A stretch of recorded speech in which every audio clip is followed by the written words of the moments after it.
El nacimiento del jazz como estilo propio se encuentra en Luisiana a finales del siglo XIX, cuando los esclavos llegados desde Costa de Marfil y la Costa de Oro africana influyeron en el surgimiento de un estilo musical que combinaba sus tradiciones folclóricas con los instrumentos americanos. El contexto histórico para la verdadera eclosión del jazz, no solo en Nueva Orleans, sino en todo el país, se da en la primera mitad del siglo XX, gracias a músicos afroamericanos que mezclan estilos como ragtime, blues y bebop para crear una música especial, animada, de entretenimiento, virtuosa y normalmente alegre. Summertime es una de las canciones más exitosas y cantadas de toda la historia de la música. Originalmente es un aria de la ópera Porgy and Bess del compositor neoyorquino George Gershwin. En síntesis, es una canción de cuna que alcanzó una gran popularidad desde el estreno de la ópera y ha sido versionada por miles de intérpretes hasta la actualidad. La primera grabación completa de Porgy and Bess fue grabada por el sello Columbia en 1951, en pleno auge de los discos long play.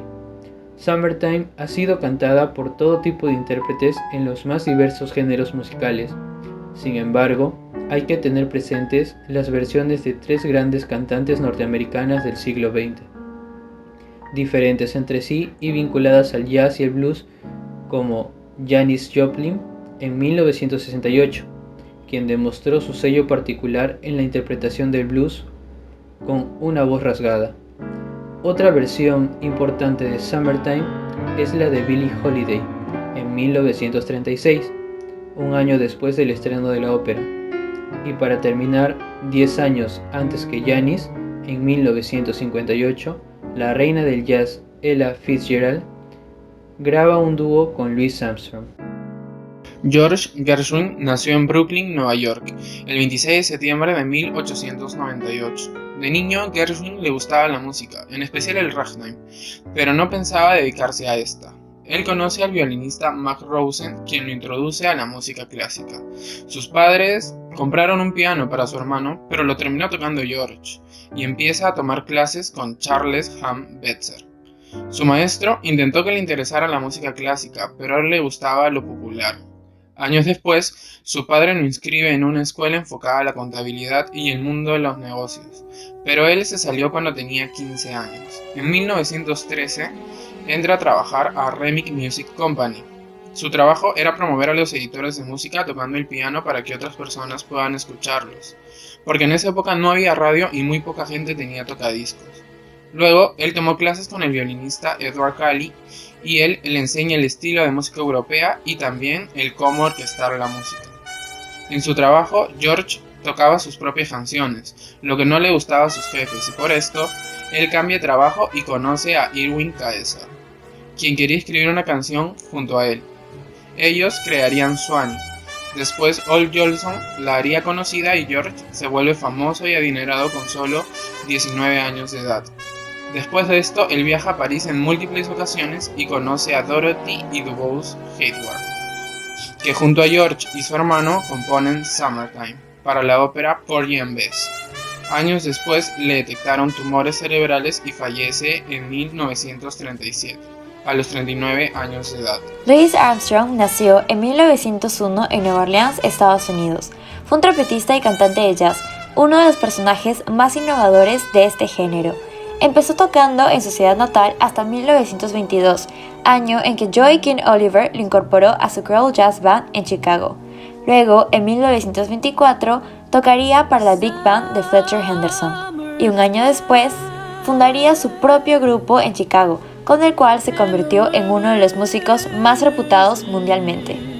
Por otro lado, Ella Fitzgerald fue una cantante norteamericana considerada la reina del jazz, que nació en 1917 en Virginia, Estados Unidos. En sus inicios se presentaba en las calles de Harlem y después de ganar en un concurso en el Teatro Apollo llamó la atención de la gente. Luego, en unos años, estaría colaborando con grandes artistas de la música negra como Louis Armstrong.